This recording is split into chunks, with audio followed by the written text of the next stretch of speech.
আশা করি তোমরা ভালো আছো।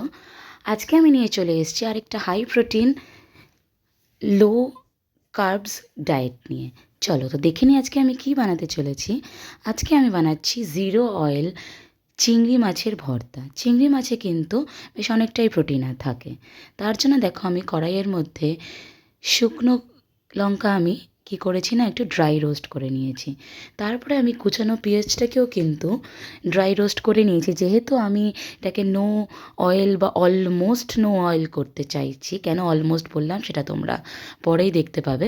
তাই জন্য দেখো সুন্দরভাবে আমি পেঁয়াজটাকেও একদম বিনা তেলে দেখো আমি একটু ব্রাউন ব্রাউন কালার করে নিয়েছি, যতটা এটাকে হেলদি বানানো যায়। তারপরে কিছু ৫-৬ কোয়া মতন রসুন আমি এটাকেও কিন্তু ড্রাই রোস্ট আমি করে নিয়েছি। তারপরে দেখো কড়াইয়ে কিছুটা মতন জল দিয়ে আমি এখানে ১০০ থেকে ১৫০ গ্রাম মতন চিংড়ি মাছ নিয়েছিলাম মিডিয়াম সাইজের। তার মধ্যে আমি হলুদ, লঙ্কার গুঁড়ো আর স্বাদ মতো নুন দিয়ে আমি কিন্তু এটাকে সেদ্ধ করে নিয়েছি।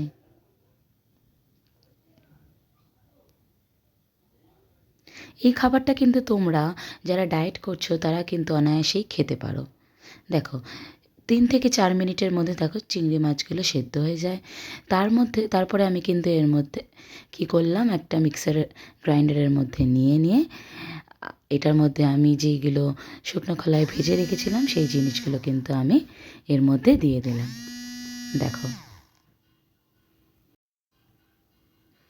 তারপরে আমি এটাকে সুন্দরভাবে কিন্তু মিক্সারের মধ্যে পেস্ট করে নিলাম। দেখতেই পাচ্ছ কত সুন্দর একটা কালার এসছে।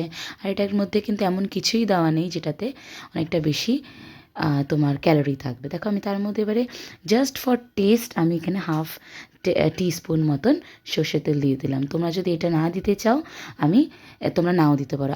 তাহলে ভালো লাগলে লাইক, শেয়ার অ্যান্ড সাবস্ক্রাইব করতে ভুলো না কিন্তু।